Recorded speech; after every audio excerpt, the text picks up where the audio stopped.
in the wake of ongoing second wave of COVID, it is seen that the entire country is going through hard times.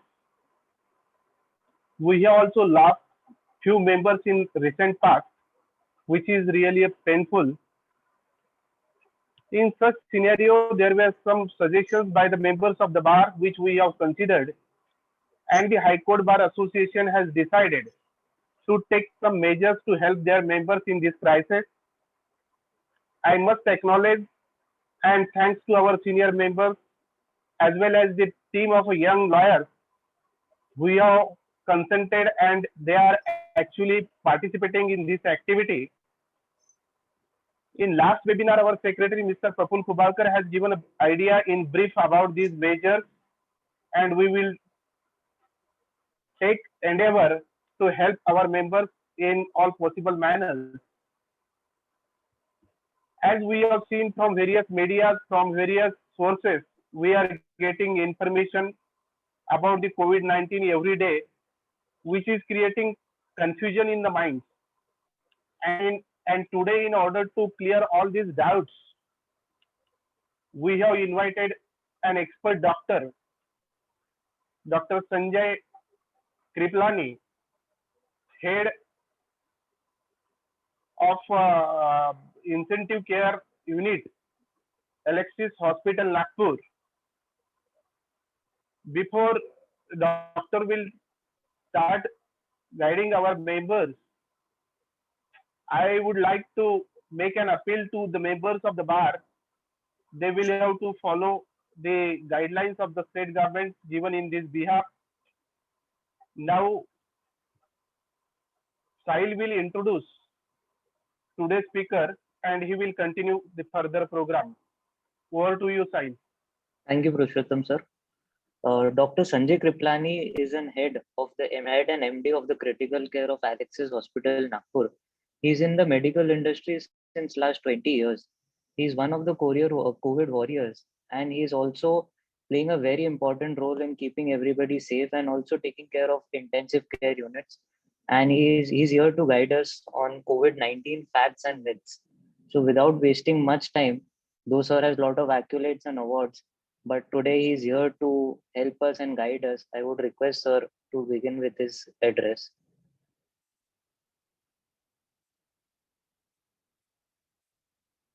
Sanjay sir.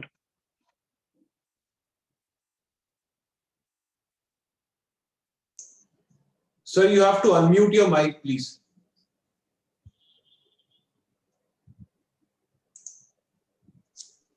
Okay, right. Am I audible?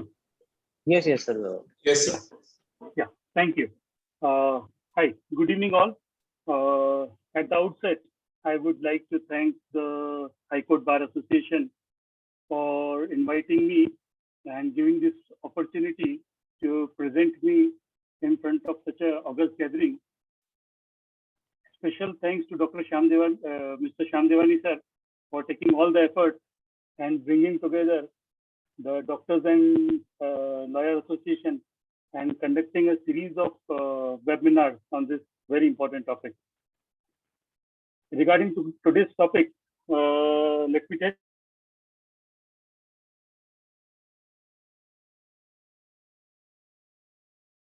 today is the symptomatology, precautions, care and treatment of the patient. What I will be discussing today is the most common questions that are being fired upon me since last few days or few months and by many patients and their relatives, and we'll try to clarify certain bits about the treatments of COVID patients, especially in hospital patients, and some myths regarding vaccination. And also, I will try to introduce you to certain newer terminologies which you might not have heard before this pandemic, but you are regularly hearing nowadays. And this is regarding the continued patient care with post-recovery. So I think I should start. Shall I present my screen? I will be presenting for around 15-20 minutes. And after that, you are free to, I'll be free to take your questions. let us start, right?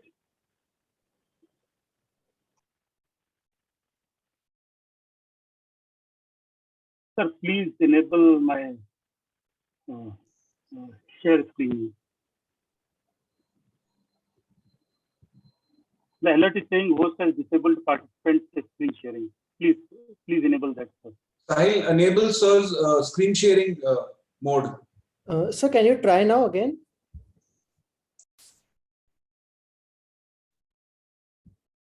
Yeah.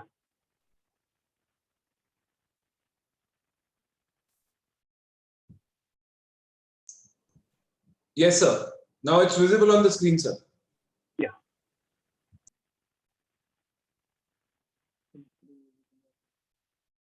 Yeah. Is the full screen visible to you?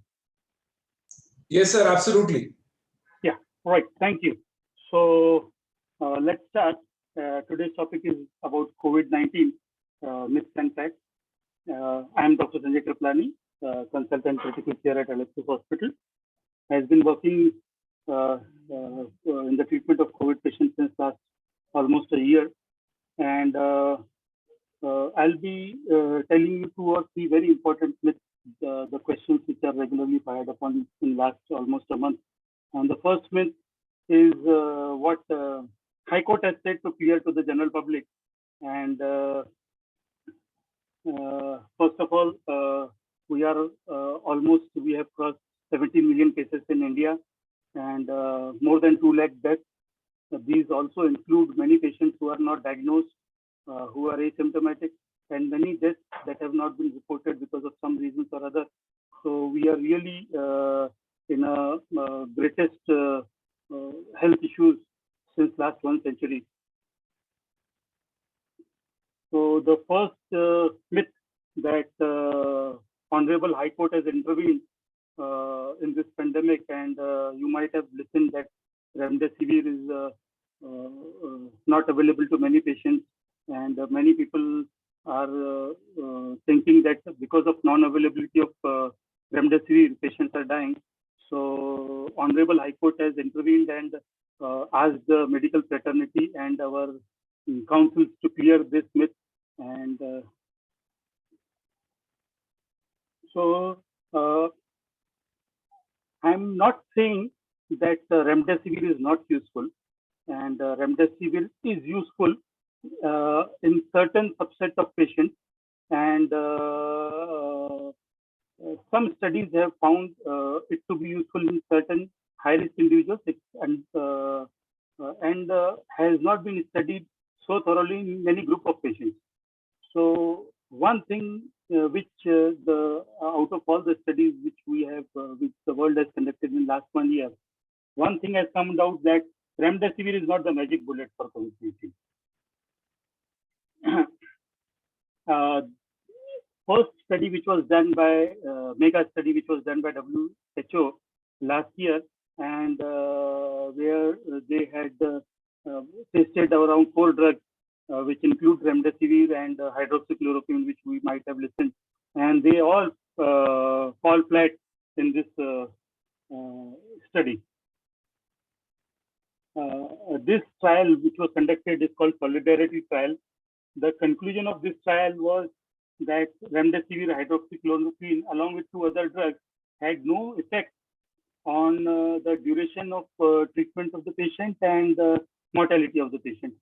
Though certain subsequent trials have shown little benefit in remdesivir in reducing the hospital stay of the patient, but none of the trial has shown actual mortality benefit of the remdesivir. This is also a guideline from our Indian Council of Medical Research and All India Institute of Medical Sciences, and these are very comprehensive guidelines. And they have also mentioned about remdesivir that it should be used only in moderate to severe disease, not in the milder disease or the patients who are at the home care, and not for those patients who are not requiring any oxygen or at home. So this is reserved for the patients who are having moderate to severe disease, requiring oxygen, requiring admission, and that too on a compassionate basis. second myth which I want to clear about is we might have heard about a lot of things about plasma also. See, what is plasma is whenever a virus enters our body, it stimulates our immune defense mechanism. So a person when he is infected with COVID-19, he produces certain things that are called antibodies, and these antibodies are our defense mechanism which help to which fight against the coronavirus. Now, once we recover from coronavirus, infected person, these antibodies remain inside the body for a certain period of time. And if these antibodies in some form can be transfused to the patients who are now currently suffering from COVID, then these antibodies might help in tackling or fighting against the coronavirus, which are currently in those patients' medications. So this is one of the therapy which has been tried by many countries, and a lot of studies have been done on it. And there are many studies which have shown the initial benefit, but many have shown little or no benefit, or sometimes if not used properly, it might damage or give some complications to the patient. So the blood is withdrawn from the patient who has recovered from the COVID, and plasma is separated from them, and this is called as COVID convalescent plasma, and this is transfused to the patient who is suffering from the COVID, and these antibodies present in the plasma help fight with the coronavirus. So the problem with this therapy is that the coronavirus is present in the body for first 7 to 10 days only. It does not last in the body for more than 7 to 10 days. So logically, it is not useful if it is given after 7 to 10 days. Right? So because after that, what body is fighting is our own immune defense mechanism, which has gone haywire, dysregulated immune. But it's not fighting against the coronavirus. Coronavirus is already dead by now. So probably after 7 to 10 days, this plasma will not be useful. ICMR has also clearly shown, suggested that convalescent plasma may be considered only when you see early moderate disease. It has not to be given in the milder form of the disease, only in the moderate form of the disease, preferably within 7 days of symptom onset, but not preferably after 10 days. And there are certain criteria for plasma to be given, and these are usually taken care by the pathologist. So mostly you should remember that it is not useful after 7 days, and preferably should be used as early as possible. And even if it is not available, that is okay, and it is not going to do much help to the patient. This I'm sharing a screenshot of one of the WhatsApp of Dr. Varde, who is a renowned pathologist and who has been active in COVID-19, distributing many plasma in Nagpur and in thousands and thousands. See what he has. He is a master of blood product transfusion. So see what he has also mentioned on my WhatsApp, that it should be on the first 2 to 3 days of hospital admission. Whenever a person is admitted, naturally a person does not get admitted when he is in a milder form of the disease. He develops a moderate form of the disease only when he is admitted. So it should be developed within 2 to 3 days of hospital admission, probably 7 to 10 days, or up to 7 to 10 days from the first day of symptoms or illness. Earlier the better. So you had a symptom 10 days back. Now you are tested positive after 7 days. Now you go to the hospital after 1 week. So probably after 10 to 12 days or 15 days, it will not be useful. So I don't think so many people are rushing after plasma. They think that this is a miracle therapy. So I want to clear that this is not a miracle therapy. And if you are not getting it, don't get annoyed or depressed.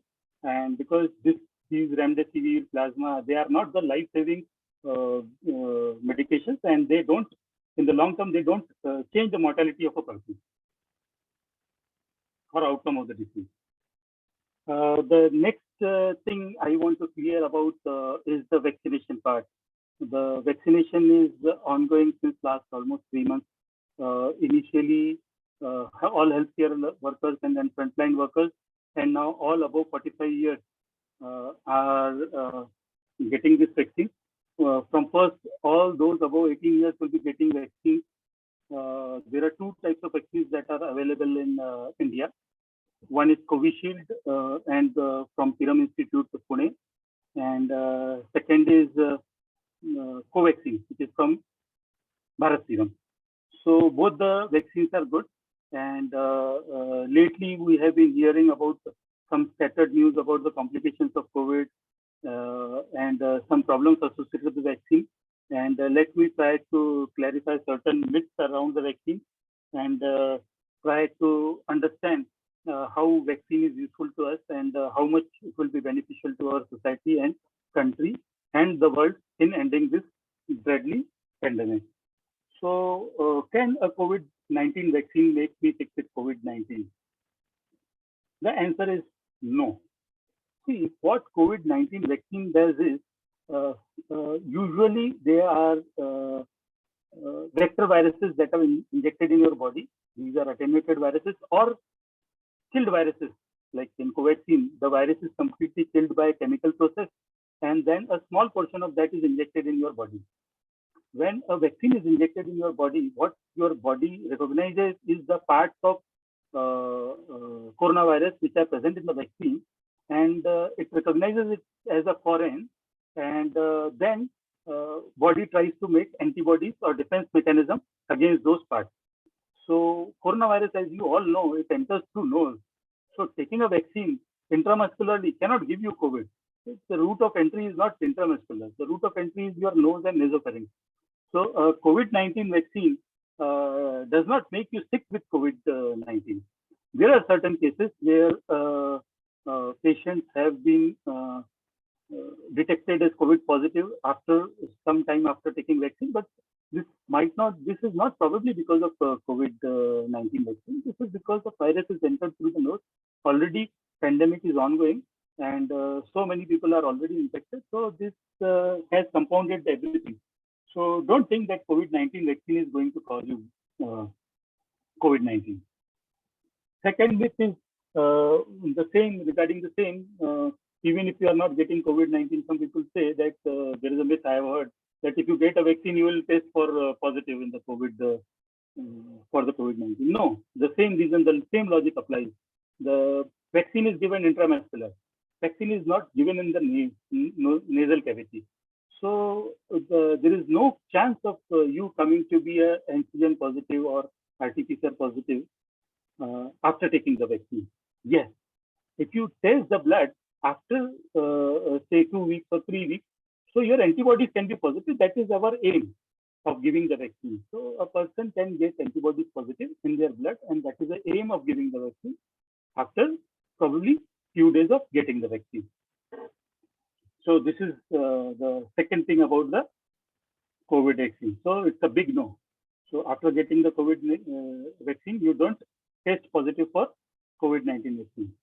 Third question that people think about vaccine is once they are vaccinated, they say that they have become immune to everything and they become fearless and say we don't need anything and we are already vaccinated. No, that is not the truth. See, 2 or 3 things I want to stress upon. Number one, vaccine does not give you 100% immunity. Number one. Number two is vaccine produces antibodies in your body and it gives a defense mechanism against the viruses once the viruses have entered your body. So vaccine does not prevent viruses from entering your body. It defends once the viruses have entered your body. So the viruses are entering through nose.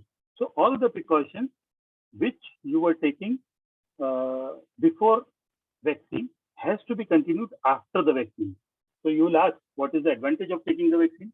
So the advantage of taking the vaccine is if you are taking vaccine and if you are infected somehow, then the disease severity will be low. The chances of death are almost negligible, and chances of hospitalization and getting the moderate to severe disease are very, very low. So that is the reason, irrespective of certain minor complications of the vaccine, you should all take the vaccine and take adequate precautions like you are taking before after taking the vaccine.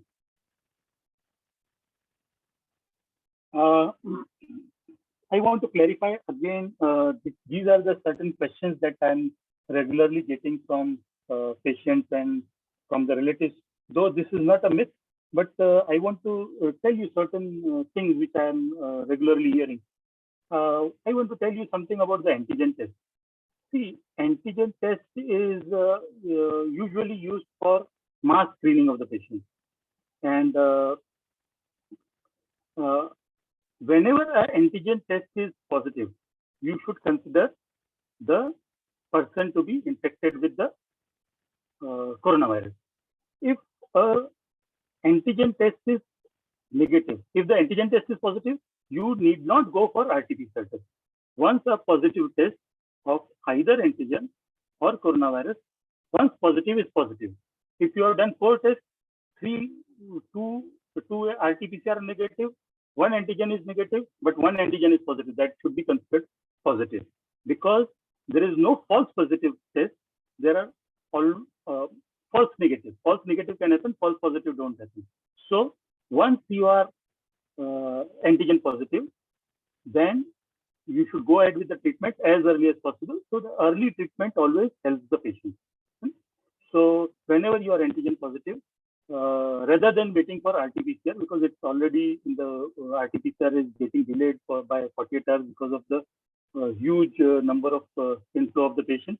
So don't wait for RT-PCR report to come. Once you are antigen positive, it should be considered as positive, and treatment might be initiated as early as possible. Yes, there are cases where antigen test is negative, but you are still symptomatic, having fever, cough, sore throat, and other symptoms. Then you should wait for RT-PCR test to get a definitive treatment. Now, if the antigen test is negative, you are not in contact with anyone, and you have been screened on a mass screening basis, you don't have any symptoms, and antigen test is negative, there is no need to go for even RT-PCR. So you can carry out this thing. If your antigen test is negative and you have been recently in contact with a person who is COVID-19, so for a few days you should isolate yourself and repeat the test after 5 days of 6 days of exposure, and prevent spreading the coronavirus. The next questions which I regularly hear is कि doctor साहब उनको ventilator पर लगा दिया है, फिर कोई बोलते हैं कि डॉक्टर साहब ये बाईपैप करके एक चीज है, वो बोल रहे हैं कि वो लगाओ, वो वेंटिलेटर है क्या? तो this is not a myth, but I want to tell you, all of you, because you might not have heard these terminologies before. So many people ask me what ventilator is, what BiPAP is, what NIV is. So I just want to go through, I want to tell you a little bit about what ventilators and non-invasive ventilation is, and then we will carry forward with our question and answer session. Ventilator is something where you put a tube inside your mouth and connect it to the ventilator. Usually the patient is paralyzed, sedated. The patient does not move, and all the function of the respiration are controlled by us or the machine, right? So in this way, we control how much oxygen to be given, how much volume of the oxygen or air to be given to the patient, at how much rate has to be given, and this is called as invasive ventilator.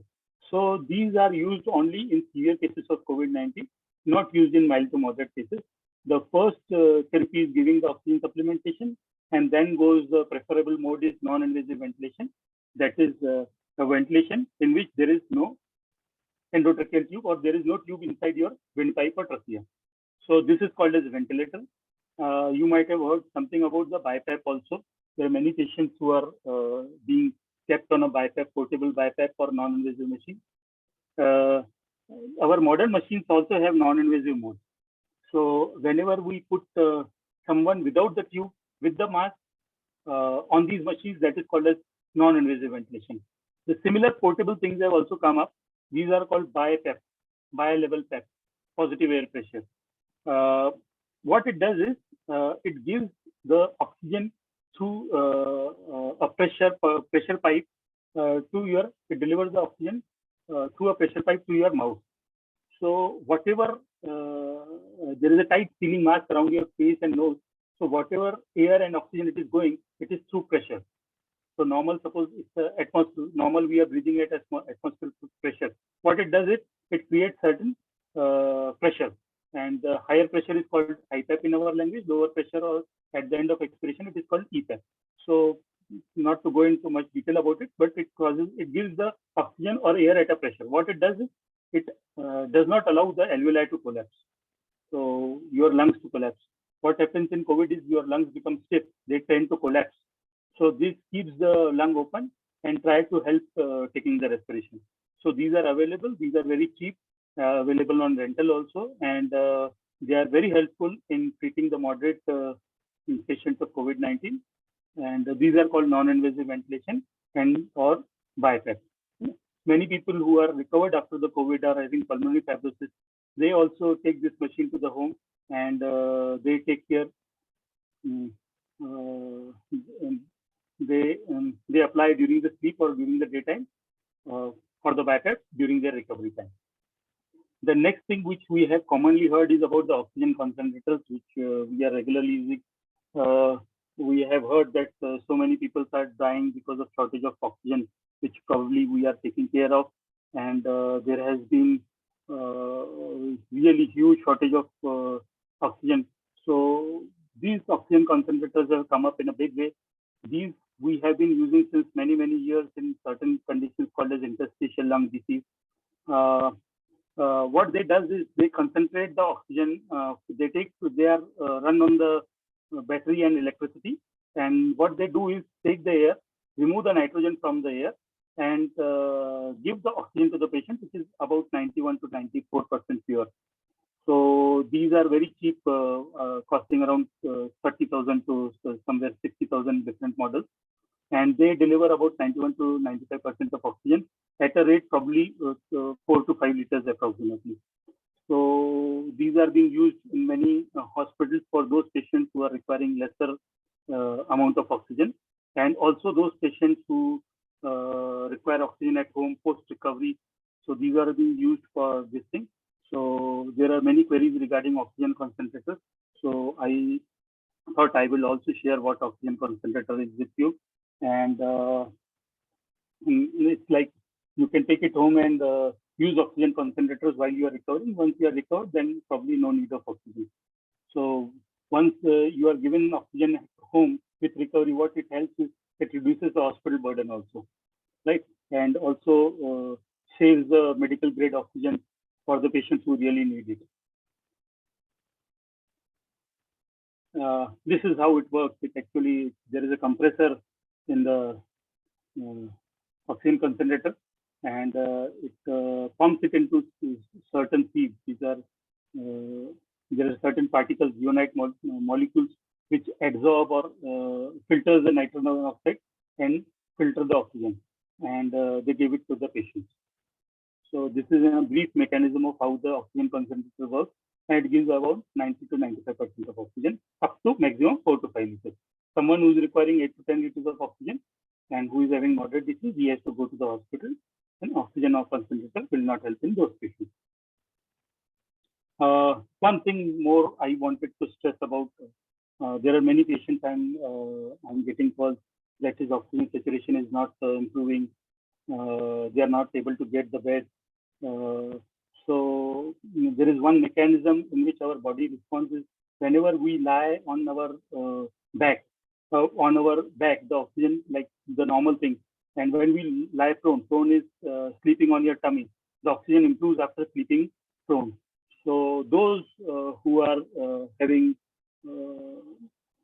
oxygen concentration less in their body, whose SpO2 is less than probably 94, and awaiting their admission to the hospital, please ask them to lie prone on the at home. The oxygen saturation improves by 3 to 4% after lying prone. And even if you are having initial symptoms, it is better and it is helpful if a person suffering from COVID-19, even if he is maintaining borderline saturation 95 to 96%, if he lies prone, that helps them. And the best position is prone, but 4 positions we tell them. Half an hour to 2 hours on left side, half an hour to 2 hours on the right side, half an hour to 2 hours on the prone side, and sitting up 60 to 90 degrees. So changing the position helps improve the oxygenation of your body. And this is a very important thing for the patients who are having less oxygen at home, and even those who are having adequate oxygen and in the initial stages. And if they sleep prone, that helps in protecting their lungs and improving the oxygenation and decreasing the rate of hospitalization. This is really helpful. So I thought that I would like to share this thing to you. And probably with all this, I would like to finish it very fast so that I can answer your queries. Now we have to be very cautious like we were before, and we have to now, it's the time that we have to be extra cautious when the pandemic is really spread very fast and involved almost every home in our country. And let us promise ourselves that what we call as COVID appropriate behavior, avoiding crowd, avoiding going out unnecessarily, maintaining a physical distance, using a mask, hand hygiene. Let us pledge that we will protect ourselves and society from our behaviors and protect our family and world and try to save this world from the ongoing pandemic. So let us say with all this bye-bye to our pandemic. I hope this pandemic runs away very fast. I don't know where. I might be back to the place where it has come.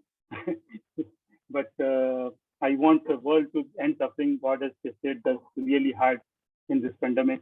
Let us pray to God that this pandemic ends soon and make everyone healthy, and let God give us a long life to the world and free of coronavirus. I would like to end here, and thank you very much, everyone. Thank you, High Court Bar Association, for giving me this opportunity, and all my friends who have joined, who are not a part of Bar Association, who have joined this webinar. Thank you very much. Thank you, sir, for your insightful conversation. And the presentation was really exhaustive and very nicely explained. I would request you, sir, to kindly address few of the questions which are there in the chat box. So one of the questions says that, sir, I'm above 18. Shall I take vaccine as soon as possible? Yes, absolutely. In fact, you should take vaccine as early as possible after it has after 1st of May, when the government has opened the vaccination program for all those above 18 years. So please do it first. There's another question which says that whether anxiety about COVID-19 can increase the risk of infection. Is it true? Of infection about what? Infection of COVID? COVID. No. See, anxiety has different side effects on our body. See, anxiety raises your blood sugar, anxiety raises your blood pressure, anxiety causes sleep deprivation, anxiety, these all can decrease your immunity.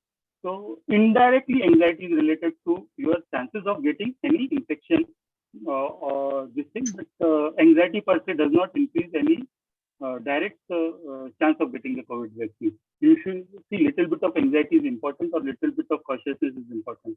See, the most of what we have seen in last 1 year is because we were not anxious and we were overconfident that COVID-19 has grown to such proportion. So we should be careful.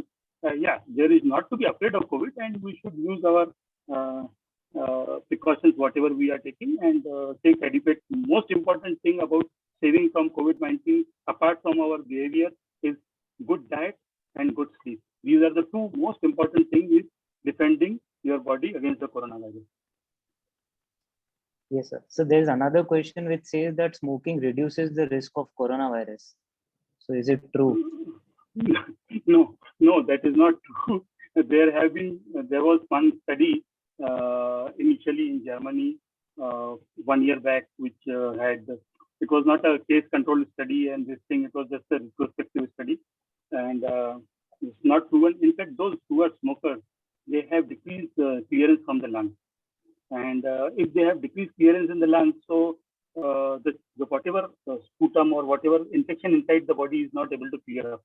So no, smoking does not help in reducing the coronavirus this thing. In fact, smoking causes spasms, and spasms cause secretions to be retained in your body.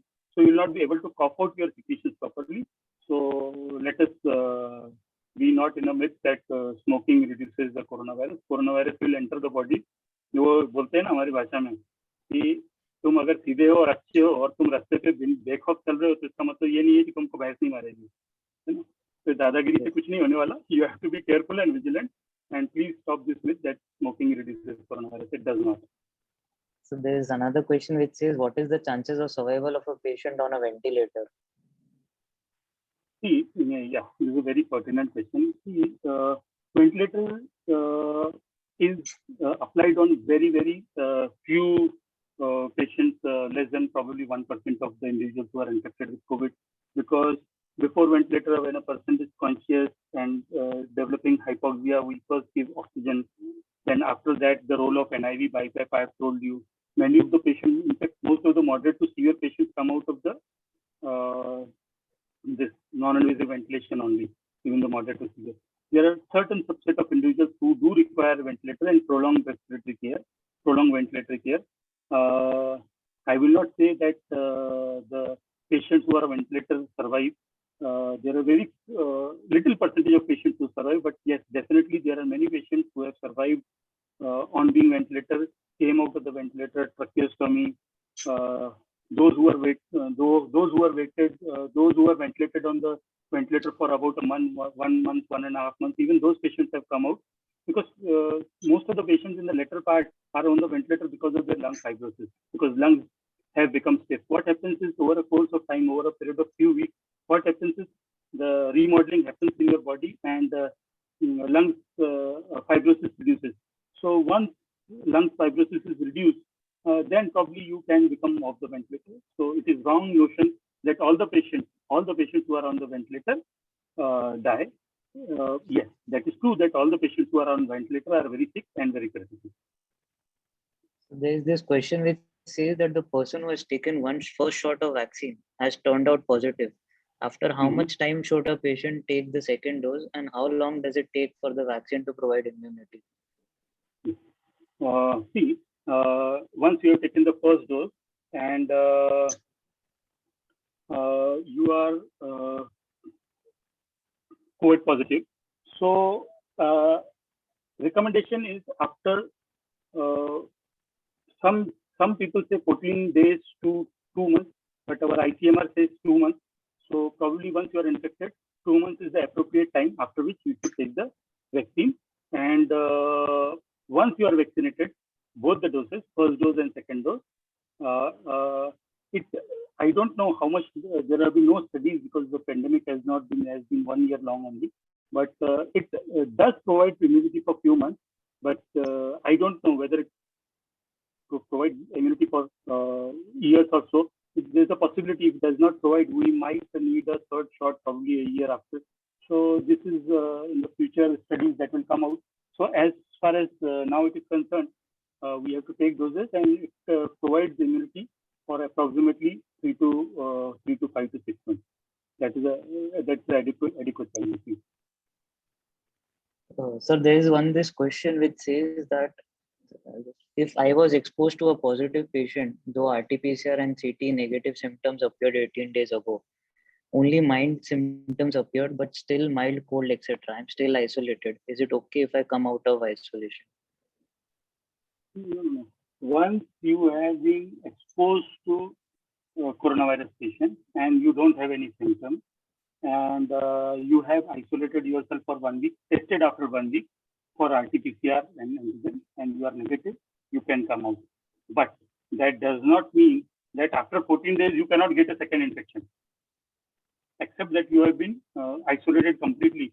You might have been in contact with that patient 14 days back, but you might have been in contact with a new patient a few days back from which you have contacted this thing. So if you are getting a persistent symptom, it's to do a repeat antigen test, and if it is negative, just carry on and take some advice from the doctor. Simple antibiotics should do, and take steam and saline gargle. They are very helpful. So there is this question which says that what may be the explanation that we now are required to wear mask even inside home? No, I don't think you are required to wear a mask in the home. But yes, if a person is having even a milder symptoms at home, it is better to isolate them and wear a mask and take all the precautions while taking care of him. So he might be in an incubation period or he might be having the early disease.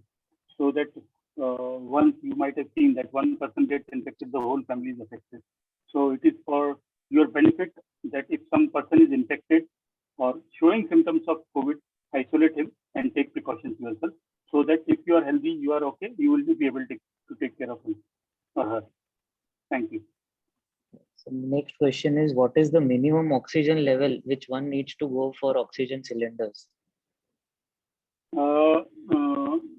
I would suggest if your oxygen is decreasing, rather than waiting at home, putting on the oxygen cylinder, try to get admission. Number one, I want to say this because I don't want the patient to be complicated at the home. But yes, awaiting admission, if your oxygen goes below 90 to 93 degrees, you have to start oxygen supplementation at a very minimal rate of 1 or 2 liters. And the most important thing is once your oxygen is less, as I told you, sleep with your belly down. From what I've told you, you will see that your saturation will go by 3 to 4%.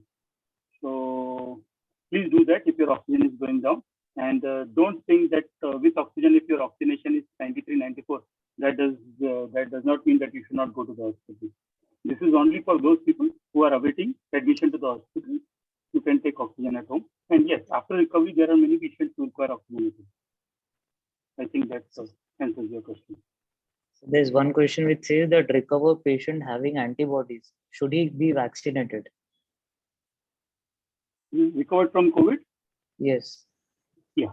The recovered patient who is having antibodies and recovered for more than 2 to 3 months, even if he's having antibodies, should take a vaccine. So there's this one more question which says, what are the don'ts and do's for after having taken vaccination for at least 2 months? For 2 months, after taking vaccination, as I told you, the most important thing is you don't think yourself that you have got an immunity passport. That does not let the vaccine does not stop the viruses from entering your nose. So what is called as COVID appropriate behavior, you have to follow those COVID appropriate behavior. And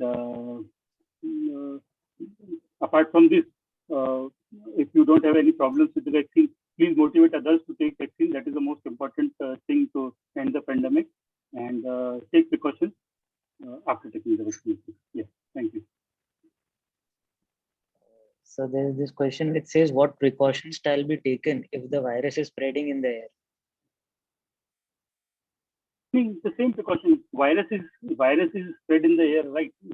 Not in the air. That one COVID person is staying one building away from me. It's not that COVID virus will fly and come to my home and enter my nose and enter my body. So, a close proximity to the person who is infected with the COVID virus does travel certain distances. So the best thing is to wear the mask. That is the only thing. The virus enters only through nose. So it's not like it's present in the air. So a person who is staying 100 meters away from me, the virus will travel all the way through the rasta and enter my home and find my nose and enter my body. That does not happen. Oh, so the next question says, what are the precautions and do's and don'ts in the 2-month period post-COVID recovery? Post-COVID recovery, your body has suffered a lot of viruses, and your immunity has taken this thing. There has been probably, depending on your severity, probably some damage to the lungs. So the most important thing post-COVID in the recovery is good diet, good nutrition that builds your body, which has lost important nutrients during the infection. Do regular exercises, do pranayam, do lung breathing exercises, take adequate sleep, and take the same precautions which you are, because once you are infected with COVID does not mean that you can't get the COVID again. So take adequate precautions.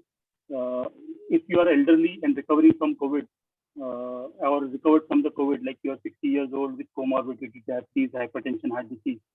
So these individuals need to take certain blood thinners for some amount of time or some weeks post-COVID recovery. So please follow your doctor's advice properly and take precautions, and you should be all right. Thank you. So there's another question which says, what is your opinion on the third mutant and how dangerous can it be? Yes. See, mutation is nature of the virus. Mutation is change in the conformational change in the virus structure.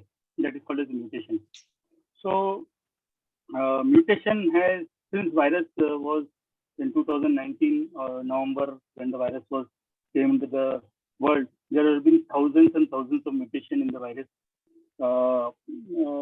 and that brings about the conformational change in the virus. So there have been thousands and thousands of mutations that has happened in the virus. What concerns about the mutation? What is concern about the mutation, and what mutation? See, what mutation does is, what is important is, number one, whether after the mutation, virus is replicating fast, right? And the virus is it has caused more penetration into your body. That is number one concern. Number two concern about the mutation should be, if it has entered the body, this mutant virus, does it increases the severity of your disease, right? And number three concern is, once virus has entered the body, whether this mutant strain escapes immune defense mechanism in the body, that the new virus is not able to recognize the fresh virus and not able to defend the virus, fight against the virus properly. So these three questions are there in the mutant viruses. As far as the current strain, what we have heard as double mutant, triple mutant, you might have heard recently about all these things. Double mutant is probably the strain which is more prevalent in Nagpur and surrounding areas, and across the India, most of the strains are double mutant. These are actually not to be afraid of. Yes, definitely, I think that because of the rapid surge in the this thing, number of cases, definitely this probably strain has more infectivity and more ROR, more rate of spread to the patients, and severity difficult to answer. But yes, we should be cautious because this can be severe, and escaping the immune defense mechanism, as of now, it is not proven. So probably this mutant strain is definitely dangerous. We need to take more precautions. We have to be more careful. More studies are required to study these viruses. And till that time, let the scientists do their job, and we take additional precautions, but to that we already have been taking. But not to be afraid of double mutant. That it's almost same. The death rate is almost same as previous, as of now. The next question And virus is what mutating, and it will keep on mutating. So don't think double mutant, triple mutant, Bengal mutant, London mutant, South Africa mutant. This will come. Nagpur mutant has also come. It is a mixture of this Bengal, South Africa, and I call it a Kharra mutant. It's a mixture of all the mutants. So the mutants will come and go. Don't be afraid of mutants. That is for the scientists to see. So the next question says, what precautions frontline workers should take when they are regularly in contact with positive patients? Yeah, thank you very much. We have been regularly taking the precautions, like all you are taking, but whenever you are taking care of the sick patients, especially in the COVID wards or COVID ICU, we wear the PPEs, and whenever we get symptoms, we isolate ourselves, take adequate precautions, and that's it. Nothing. I've been working in since almost 1.5 years, the regular precautions and adequate PPE during our COVID-19 rounds and taking care of the COVID-19 patients. That's it. Yeah. So there's one question which says, if a person is not vaccinated, is there more risk of infection from COVID? A person who is not vaccinated? Not vaccinated, is there more risk for infection? Yeah. See, the vaccine, the risk of infection is definitely there, And the most important thing is, if you get an infection, if you get a vaccine, then probably severity of infection will be less. The chances of hospitalization will be minimal, and chances of death are almost negligible. So it is better to take a vaccine, even if there are certain side effects, than not to take a vaccine. So there's this question which says that two vaccines are available. Which is the best for everyone? Which is more effective for everyone? Both are equal. Don't worry about this thing. Whatever is available, you just take.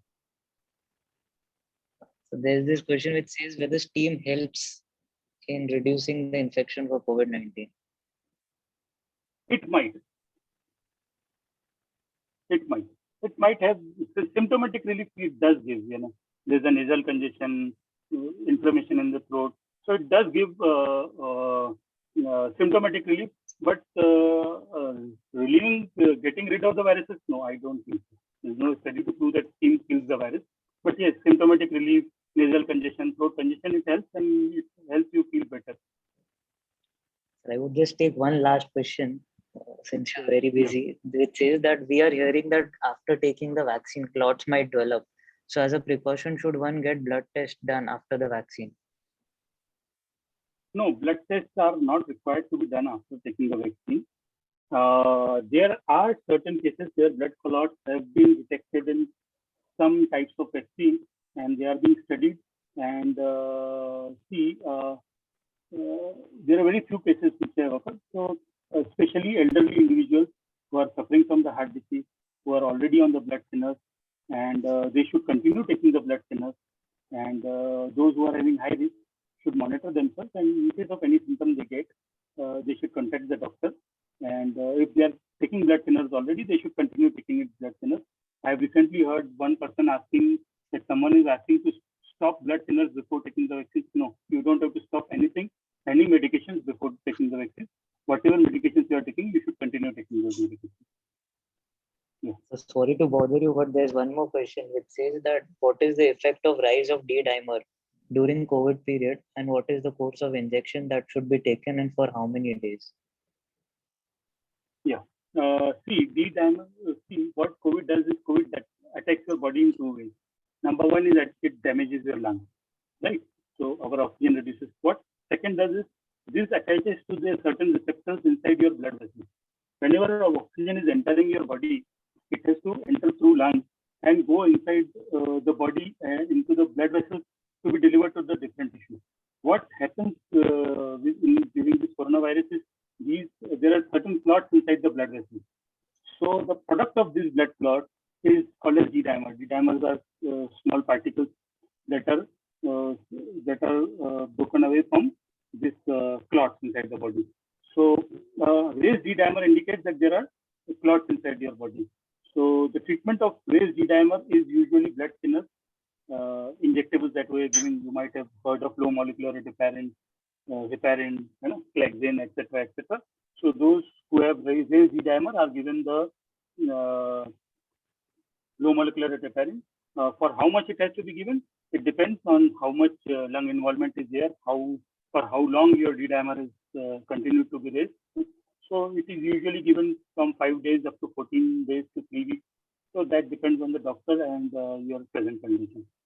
But that is an important drug, and that is one of the drugs that has the three things that have proven to be of benefit to the COVID patients. Number one is this blood thinner, right? They have proven to be of benefit in this thing. Second thing is oxygen, giving oxygen. Those who are having hypoxia early going to the hospital and early taking the oxygen. And number three is steroids. Steroids is low dose of steroids, usually given in second week, not in the first week. Steroid is what happens in COVID is your immune defense mechanism becomes dysregulated after a few days. So to suppress that immune defense mechanism which is dysregulated, we do use some low dose of steroids in the second week of COVID-19. So it has proven to be a beneficial to the COVID-19 patient. So as far as treatment is concerned, low molecular weight heparin and steroids are two proven things, absolute proven things which are beneficial to the patients of COVID-19. Rest all my message to everyone is, if you don't get remdesivir, if you don't get tocilizumab and this thing and those things, don't be afraid, don't be panicky, because these things are not going to change the course or outcome of the disease. The things which are going to change the outcome of the disease are your carefulness, your admission to the hospital once your oxygen is low, steroids which are very, very cheap, and low molecular interference or recurrence which are available in the hospital in bulk. There is no shortage of it, and that is also cheap. So being careful is the most important thing to save from this case. Yeah, thank you. This is Thank from you my so side. much, sir, Anything else? for answering our questions and answers so patiently and clearing our doubts on myths and facts regarding COVID-19. I would request Mr. Purushottam Patil, sir, to give the vote of thanks. I extend my hearty thanks to Dr. Sanjay Kriplani, who has taken out the time from his busy schedule, and specifically when we have seen the scenario present in Nagpur city or everywhere. We are really thankful to you, sir. High Court Bar Thank you. Association also extends thanks to all the participants, all the members, and once again request to comply or to see that the guidance given by our doctor or today's advice has to be implemented, which will make us safe. With these few words, I conclude that today's program is over. Thank you, sir. Thank you. Thank you very much. Anything more?